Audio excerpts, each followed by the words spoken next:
HP yang memunculkan radiasi itu disingkirkan. Kalau sudah, saya biasa ya cuci tangan pakai handscoon. Kita mulai pasangkan kabel elektroda ke tubuh pasien. Untuk pemasangan ini yang pertama saya cenderung mengarahkan teman-teman ke ekstremitas dulu, biar pasien tidak terlalu lama buka baju. Jadi yang bagian tangan sama kaki dulu.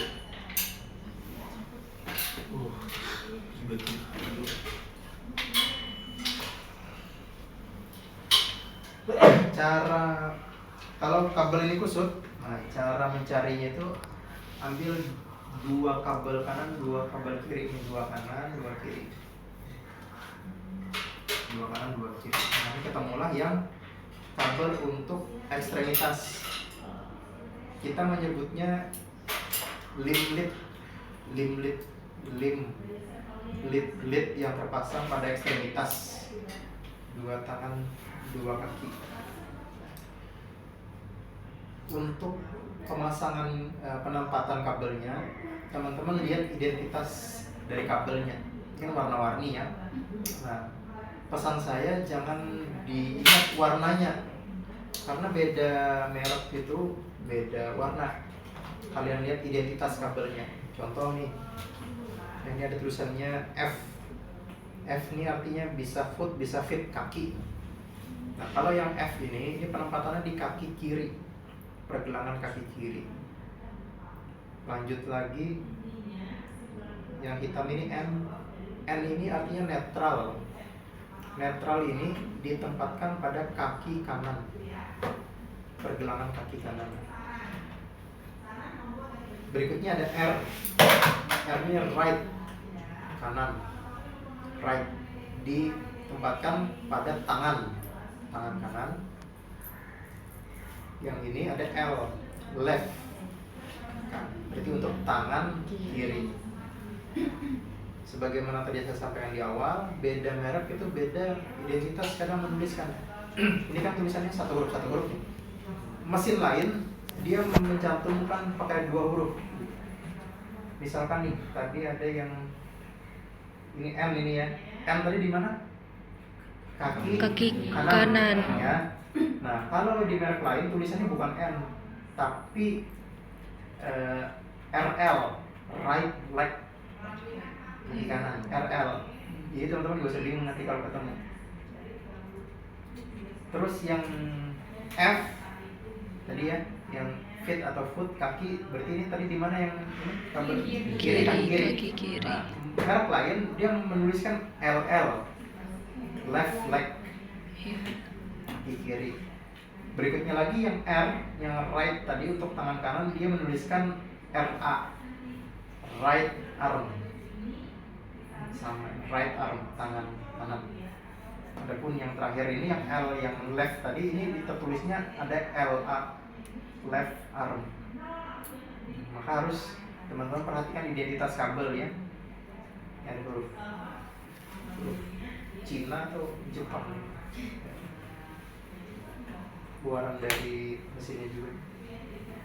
Ini kan kebetulan warnanya ada hitam, hijau, merah, kuning. Ada lagi yang warnanya putih. Nah, putih. Jadi jangan sampai teman-teman hafal warna, bingung penempatannya. Tapi ingat, yang diingat itu kabel, identitas nama kabelnya. Jadi ingat-ingat. Pertama kita beri dulu jeli di sekitaran yang akan kita tempelkan elektroda. Kasih. Tadi saya sudah cuci tangan sama pasang handscoon ya. Iya. Langsung saja. Kita kasih jeli dulu.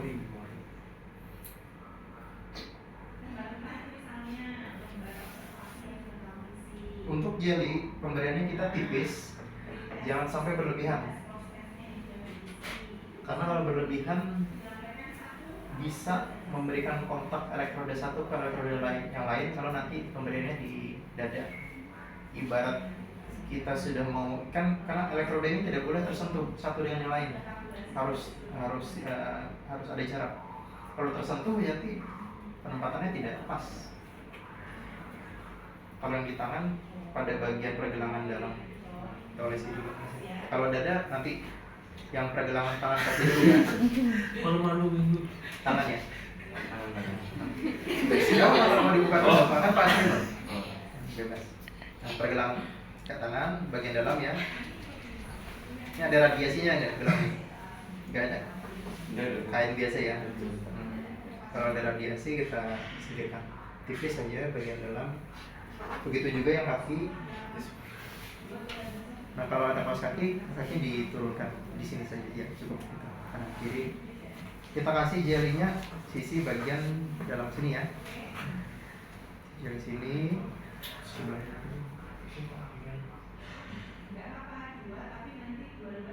Nah cukup. Ini yang ekstremitas. Sekarang kita hubungkan ke elektroda dan kabel EKG. Untuk elektroda jepit ini kan nanti tadi yang saya singgung adalah putihnya ini.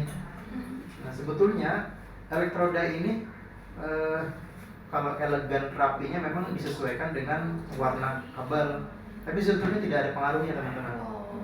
Tukar pun tidak apa-apa. Katakanlah ini hitam, pakainya warna hijau tidak apa-apa sebetulnya. Tidak ada reaksi apapun. Cuma bagusnya memang disamakan gitu.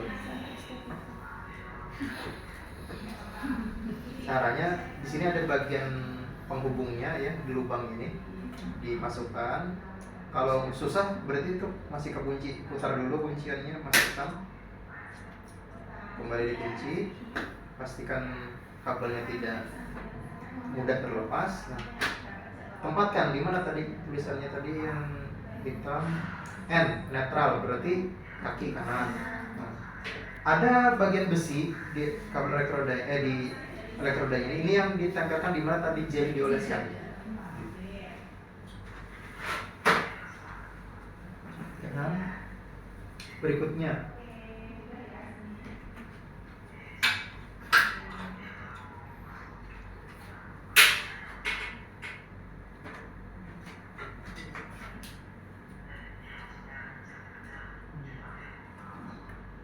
ini tulisannya di F tadi di mana? Kiri.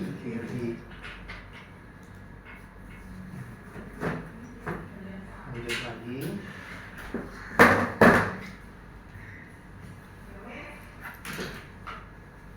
Right, tangan kanan.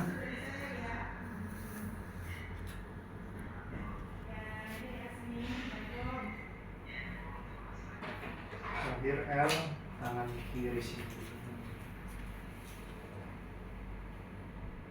Untuk penempatan tidak ada urutan, bebas mau tangannya dulu, mau kakinya dulu boleh, tidak ada ketentuan. Tapi beda yang di dada, ini wajib urut dan tidak boleh penempatannya salah. Kalau tangan seperti ini, katakanlah tangannya di bagian pergelangan ada luka, ada sakit, boleh digeser, kita taruh di sini boleh, diangkat ke sini boleh.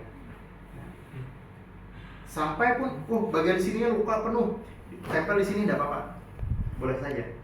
Prinsipnya ada bagian tegas sisi atas kanan jantung atas kanan. Puncaknya ya sampai sini, area sini boleh ditempelkan. Tapi kalau sudah kesulitan, katakanlah dadanya luka, tidak memungkinkan, maka baru pakai ganti yang 3 elektroda tadi, jadi yang 1, 2, 3, lebih simpel. Tapi ya tadi ya punya keuntungannya masing-masing. Nah, sekarang kita sudah yang limb lead.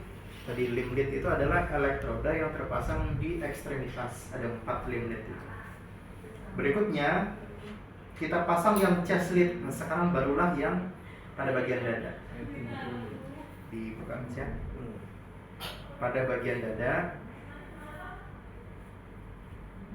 Untuk yang pertama, kabel elektrodanya ini tadi wajib urut. Pertama cari dulu kabel elektroda yang identitasnya ada nomor 1. Nomor 1. Ini ada tulisan apa Mas? Baca. C1 ya. Nah, di sini ada tulisan C1. Merek lain dia menuliskan V. V1. Gitu. Kalau C ini konektor, kalau V itu vektor. Sama saja. Prinsip cari aja yang angka 1. Penempatan untuk C1 itu ada di interkosta. Interkosta itu ini tulang dada nih, tulang rusuk nih ya, ribs, kosta. Nah, celah antara dua tulang rusuk yang ada rongga di sini, ini yang disebut dengan interkosta. Kosta, interkosta. Nah, celahnya itu yang disebut dengan interkosta. Kita hitung sampai celah yang keempat, interkosta keempat, dari bawah klavikula. Ini klavikula. Nah, ini tulang klavikula, turun di bawahnya. Nah, ini interkosta 1. Tambah lagi ini tulang, interkosta 2. Lanjut lagi interkosta 3. Lanjut lagi interkosta 4. Nah, di sini. Di sini ketemulah di sini interkosta 4, maka kita beri jeli dan tempelkan elektrodanya untuk penempatan C1 atau V1 tipis saja di sisi kanan sternum. Sternum kan tulang tengah sini, sternum sampai pada processus siphoideus. Nah, kanannya sternum di sini. Beri jeli, tempel untuk C1. Pakai elektroda yang jepit tadi ya. Tempel yang berupa balon seperti ini. Di elektroda ini ada bolongan yang kecil, ada yang besar. Silakan dipas-paskan saja dengan jenis kabelnya. Kadang ada merek lain itu yang pasnya yang di bolongan besar, ada. Disesuaikan saja. Kalau ini kabelnya lebih kecil diameternya, pakai yang kecil. Kita tempelkan, cubit, tempel. Nah, lanjut lagi untuk peletakan berikutnya ada C2 atau V2. Nah, ini sama interkosta 4, cuma posisinya di sisi kiri sternum. Perlu kita cek juga, kita hitung dari klavikula. Kita lihat dulu ya, klavikula. Nah, ini ya, klavikula turun 1 di bawahnya. Interkosta 1, tulang interkosta 2, interkosta 3, interkosta 4. Di sini ketemu, kasih jeli.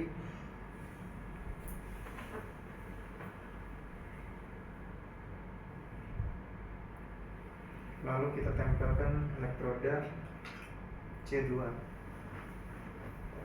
Beberapa pasien itu teman-teman ada yang antara kanan kirinya tidak simetris. Itu bisa. Karena tergantung dari anatomis ya, tulang ribsnya, tulang rusuknya. Tapi kalau yang obesitas gimana? Bisa, tidak perlu khawatir. Bahkan ini laki-laki, perempuan, ada payudara, mamae, tetap bisa. Belum lagi kalau pasien itu dia seandainya tidak bisa berbaring, bisanya duduk, karena gini tadi, setengah duduk misalnya. Kalau perempuan ada struktur payudara atau mamae, justru nanti pas duduk ada payudara yang turun. Nah, ini perlu kita geser atau kita angkat. Jadi penempatannya pas betul-betul di area dimana jaringan tulang rusuknya itu, interkosta 4 dan interkosta 5. Nanti setelah ini kita interkosta 5. Nah, maka sekalipun itu mau kurus atau gemuk, mau laki-laki perempuan, harus kita jaga posisinya agar tepat sesuai dengan interkosta tadi. Kalau salah, akhirnya nanti gambaran EKG menunjukkan kondisi jantung, katakanlah geser nih, menempatkannya baik itu gemuk atau diberikan ke perempuan kan? Karena pasnya di payudara misal, geser elektrodanya, hasilnya itu bisa menunjukkan kecenderungan jantung itu mengalami pembesaran. Jadi kesannya tuh karena geser seakan-akan itulah ukuran jantung, padahal bukan. Padahal penempatannya yang tidak pas. Jadi kesannya ya seperti kardiomegali penyebutannya itu, pembesaran jantung. Nah, maka teman-teman harus latihan, harus bisa itu penempatan EKG. Jadi tidak masalah mau kurus ataupun gemuk ya. Cuma latihan palpasi ini yang memastikan oh ini interkosta keberapa, oh ini kosta atau interkosta, itu yang butuh latihan. mencari tumpuan awal interkosta 1, memastikannya itu. Kalau laki-laki lazimnya itu sejajar dengan papila mamae atau puting susu. Nah, idealnya sejajar. Tapi ada di beberapa pasien dia tidak sejajar dengan papila mamae, tidak simetris, itu bisa terjadi. Nah, tapi lazimnya normalnya kalau secara anatomis sejajar. Ini contoh sejajar nih ya. Nah, ini berarti normal pada umumnya kita temukan. Lanjut lagi, C1, C2, berikutnya kita C4. Urutannya C4. C4 itu interkosta. Ini tadi interkosta berapa yang C2? Masih ingat? Interkosta 4 ya. Iya. Nah, ini interkosta 5. Berarti kita tinggal turun saja. Ini interkosta 4, turun 1, interkosta 5. Mid clavikula. Ini tulang clavikula, midnya dari tengah clavikula. Kita tarik garis lurus ke bawah. Clavikula kita cari dulu. Clavikula tengah, berarti di sekitaran sini. Jadi pertengahan dari tulang clavikula. Kita kasih jeli, tempel. Nah, ini kebetulan kalau dari anatomis pasien kita ini dia tidak simetris dengan papila mamae atau puting susu tadi. Secara kalau dari gambar, kalau yang anatomis pada umumnya dia akan pas di bawah dari papila mamae itu. Jadi ini kita temukan pasiennya untuk yang anatomis penempatan V4 atau C4 ini tidak berada di bawah papila mamae, di samping. Apakah itu normal? Normal saja, karena itulah struktur badan pasien ini gitu. Nah, ini kita cari yang 4 Mas ya, tulisannya ada 4 ya. 4 kita letakkan. Maka yang umumnya didapatkan kalau secara teori puting susu dia berada di sini nih. Nah, ini kan cenderung agak lebih ke samping ya. Lanjut. Setelah 4 baru kita ambil yang 3, urutan ketiga. Maka teman-teman untuk urutan ini harus paham juga, jangan sampai salah, karena nanti ada pertanyaan itu setelah meletakkan elektroda C2 atau C2 atau V2 berapa elektroda apa yang diletakkan berikutnya, misal. Nah, jawabannya kan 4 dulu, setelah 4 baru 3. Di mana penempatan 3 antara 2 dan 4?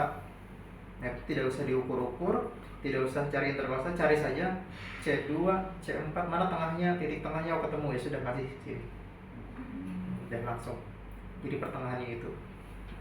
Nah, itulah sebabnya kenapa harus pasang 4 dulu, karena kalau tidak dipasang 4 bingung nyari C3, tidak ada apa namanya tujuh targetnya, belum ketemu titik akhirnya. Lanjut lagi, barulah kita lanjut ke pemasangan yang V5 atau C5 ya.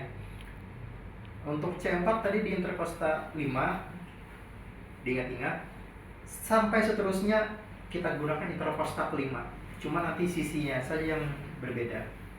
Kalau yang C4 itu di tengah clavikula, ya, mid clavikula. Untuk C5 itu di anterior axilla, depan ketiak. Nah, depan ketiak tuh gini, ini ketiak depannya sini. Nah, segaris ini. Maka depan ketiak pasien. Nah, berarti di sini. Kita ambil yang anterior axilla, interkosta ke 5. Kita beri jeli. Ya, axilla. Karena setelah anterior axilla kita lanjut ke mid axilla, pertengahan ketiak di interkosta ke 5.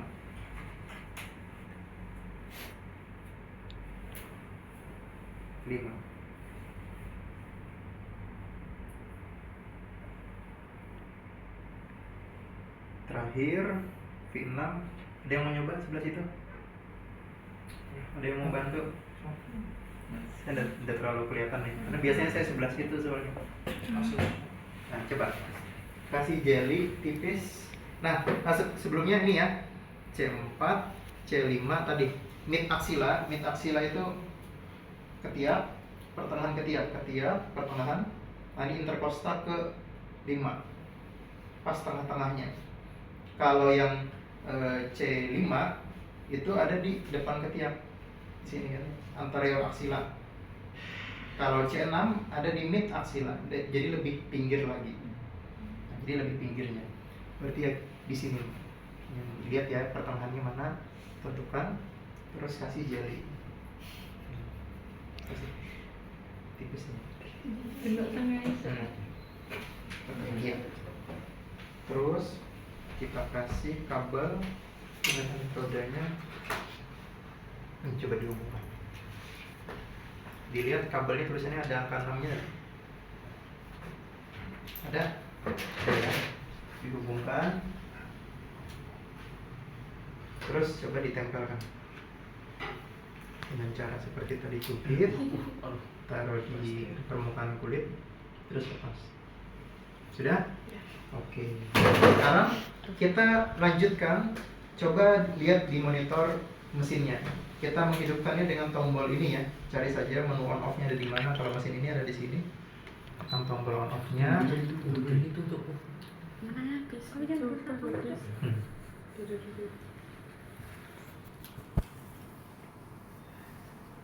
dulu.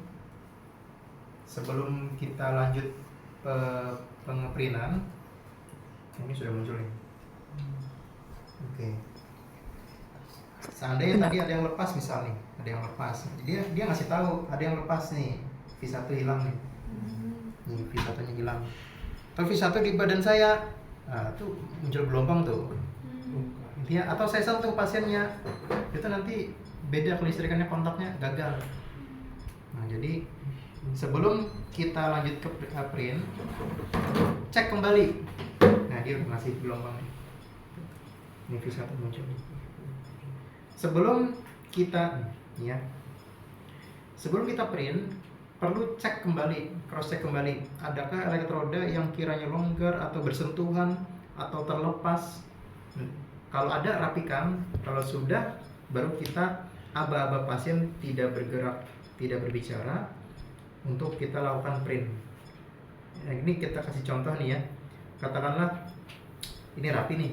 Coba tangan kirinya angkat, Mas. Lihat teman-teman, nanti ada perubahan gelombang. Nih, tuh kacau jadinya tuh. Nah, digerak-gerakan tangannya coba. Tuh kan, tuh kacau ya. Nah, jadi kejam. Nah, kalau semakin bergerak tuh semakin susah ngebaca. Makanya kalau ada pasien kejang, nah ini kenapa bisa jantungnya menambah. Jadi ini indikator nadi pasiennya. Jadi nadi kita itu dalam kondisi apapun dia menyesuaikan, tidak selalu sama. Teman-teman duduk, teman-teman berdiri, berjalan, berbicara, istirahat, tidur, itu nadi, berapa jumlah nadi per menit itu bervariasi. Nah, tadi pasiennya gerak-gerak cepat, itu otomatis jantungnya pun akan bergerak cepat, makanya tadi angka sampai 100. Nah, oke, ini sekarang kita coba langsung print ya. Kalau print, tekan tombolnya, nanti yang di sini ada tulisan start. Di sini ada start. Oke, kita tunggu dulu stabil. Pasien relax dulu. Boleh diatur nafas. Sampai kita tunggu.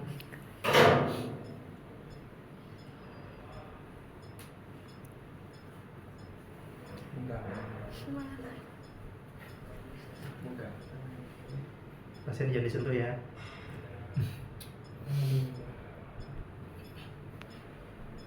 Oke, kita coba print. Ada yang mau nyoba tekan tombol ini? Tekan aja langsung. Ya. Gerak di kepalanya.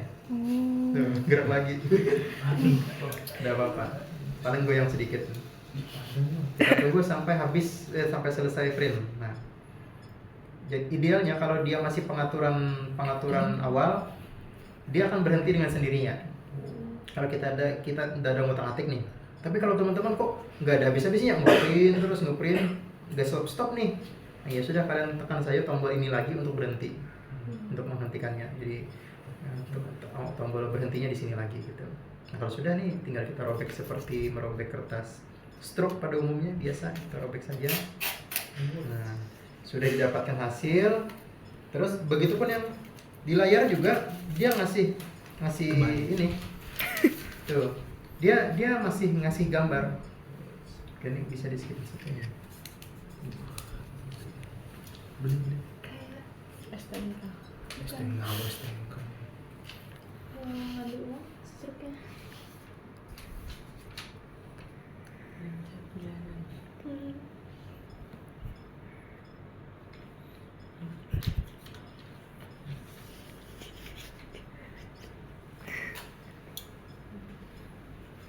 Ini indikator ya. Artinya dia ngebaca katanya semuanya terpasang bagus. Kalau kita lepas satu, dia ngasih sinyal tuh. Atau kalau saya pegang yang satu, ya, bukan di tubuh yang sama, berbeda. Elektroda terpasang, kabelnya tidak terpasang, gagal ya. Dia harus terpasang dengan kabelnya.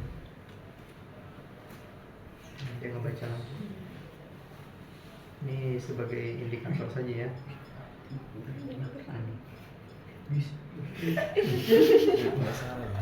Enggak. Ya, tadi kasih video ya. Tapi blur. Lewat drive aja. Oke, begini ya. Sampai sini dulu, sampai print tadi adakah yang mau ditanyakan? Bisa dipahami teman-teman? Aman ya? Jadi prinsipnya kalau kita sudah print, maka kita amankan printnya. Berikutnya kita langsung lepas semua elektroda ini. Kita lepas, rapikan. Begitupun yang di bagian tubuh yang habis diolesi jeli tadi kita bersihkan dengan kasa atau tisu, dibersihkan. Nah, sebelum saya lepas sampai sini, kali ada yang mau ditanyakan dulu? Aman sampai sini? Adakah yang mau ditanyakan? Kalau misalkan ini tangannya luka semua sampai atas gitu, Berarti kita area sini bisa kita pasang. Cuma bisa nggak dijepit gitu? Kalau nggak bisa dijepit, maka kita bisa akali elektrodanya, kita ganti pakai tempel saja. Misal gini mbak, nih misal gini. Ini katakanlah di sini luka kan ya? Ya sudah, berarti kita cukup kita kasih plester saja di kabelnya ini. Nah, ini kita sentuhkan gini saja udah bisa. Kita tunggu aja. Dia ngebaca lagi. Cuman ini kan goyang di tangan saya nih, jadi kurang. Kalau mau dikasih plester, itu boleh-boleh saja, bisa. Kalau nggak punya kalau tangan, punya tangan Pak. Punya tangan, taruh di sini. Gak mungkin di sini gak ada kan ya? Kalau di sini gak ada, gimana itu? Secara anatomisnya bingung juga. Pasti ada. Prinsipnya diarahkan ke sisi bagian atas kanan jantung, atau intinya sisi tegas jantung lah gitu. Kalau kabelnya di atas kanan ya berarti ya atas kanan, ya berarti maksimalnya boleh ditaruh di sini. Makanya yang 3 elektroda tempelnya di sini 1, 2, 3. Kan minimal elektroda tuh 3, di sini 1, 2, 3. Di sini luka, tempel sini. Sini luka, di sini sehat, tempel sini. Jadi boleh. Begitupun sebaliknya, di sini luka, ya udah tempel sini, nggak apa-apa. Gitu. Gitu Mbak ya. Jadi tidak masalah. Ada lagi? Aman untuk pemasangan ini sampai print, aman ya? Nah, oke, kalau sudah saya lanjutkan. Kita bisa lepas semua. Ini kita lepaskan semua. Melepas juga perlu dicubit ya balonnya, jangan langsung tarik gitu kan ya, tarik kulitnya. Nah, misalnya gitu. Ini aja tuh. Kayak habis dibekam aja. Ya, tolong dilepas. Terus kita bersihkan pakai tisu ini. Minta tolong ini kita kasih tisu. Dan kita rapikan lagi pakaian pasien. Sambil boleh dievaluasi, tanyakan ke pasiennya apa yang dirasakan Pak selama tindakan. Boleh kita tanyakan itu sambil dapat data evaluasinya kan. Kalau sudah dirasa aman, bersih, cukup, kita boleh rapikan lagi pakaian pasien dan kita mulai terminasi, pamit. Tapi sebelum pamit kita tawarkan dulu ke pasien kali ada yang mau ditanyakan gitu. Kalau sudah beres, tadi apa mas yang dirasakan, ada nggak kayak listrik atau apa gitu? Nggak ada ya, biasa kayak kita pasang aksesoris biasa, kayak ada jam tangan kah atau ada gelang kah, biasa, tidak ada apapun energi yang didapatkan, nggak ada. Sudah, kita pamit. Alhamdulillah, rapikan alat, cuci tangan, dan dokumentasi. Sampai sini selesai. Hasilnya nanti kita baca. Jadi alhamdulillah Bapak, untuk hasil EKG sudah kami dapatkan. Sementara hasilnya akan kami diskusikan dulu. Sambil menunggu itu, Bapak boleh untuk beristirahat. Nanti 15 menit lagi kami akan kesini kembali untuk menyampaikan hasil, misal seperti itu. Kalau sudah beres, tadi rapikan alat, cuci tangan, dokumentasi, dan selesai. Ada yang mau ditanyakan? Itu ntar waktu OSCE dibacakan. Oh sih enggak? Sampai sini aja. Oh, cuman pasang. Ya. Terus seperti ini gimana? Habis ini kita belajar apa? Cari rumputnya medis tuh. Mahalnya tuh di situ. Aman? Saya. Oke, kita boleh kembali, kita fokus ke gambar ya. Ini ya teman-teman, kalau sudah pakai harus betul-betul dibersihkan ya. Jadi yang elektroda, jeli tadi, untuk menghindari kontaminasi ke pasien berikutnya itu. Pasien tidak apa-apa sambil berbaring aja, nggak apa-apa, santai. Tapi kalau mau duduk boleh duduk, boleh berbaring, karena sudah bersedia untuk pasien kan. Apresiasi sudah mau bersedia di pasien. Boleh jawab sebelumnya. Oke. Kalau tidak ada pertanyaan sampai sini, kita coba langsung masuk ke membaca EKG-nya ya. Jadi EKG, gelombang EKG itu teman-teman nanti dapatnya. Ini sementara saya kesini dulu. Ini papan tulis chat darurat. Saya nulis di sini. Gelombang jantung itu, ini tadi mesinnya kalau tidak dioperasikan dia mati dengan sendirinya. Seperti layar HP tuh, kalau tidak ada disentuh-sentuh dia mati dengan sendirinya, otomatis. Sekarang kita belajar gelombang EKG ya. EKG itu normal lagi nih. Saya gambarkan dulu yang langsung ya. P, Q, R, S, T. Nah, normalnya itu seperti ini. P, Q, R, S, T. Seperti ini. Sekarang saya ajarkan per gelombangnya. Dia ada artinya. Pertama garis isoelektrik dulu, ini namanya garis isoelektrik. Nah, garis lurus dulu. Habis itu ada satu gelombang P namanya. P, nah gelombang P. Setelah P dia isoelektrik lagi. Lalu ada Q turun, Q. Setelah Q ke atas R, lalu jatuh dalam ke bawah S, balik lagi ke tengah isoelektrik, baru gelombang T isoelektrik lagi. P, Q, R, S, T. Ini adalah gelombang normalnya setiap kali satu irama detak jantung. Jadi ketika sebetulnya itu kan belum tik, satu irama itu tik jantung. Maka ketemulah gelombang PQRST. PQRST. Lanjut lagi PQRST, lanjut lagi PQRST, seterusnya. Jadi kalau detak jantungnya 60 kali per menit, maka ya 60 kali PQRST sampai 1 menitnya tuh.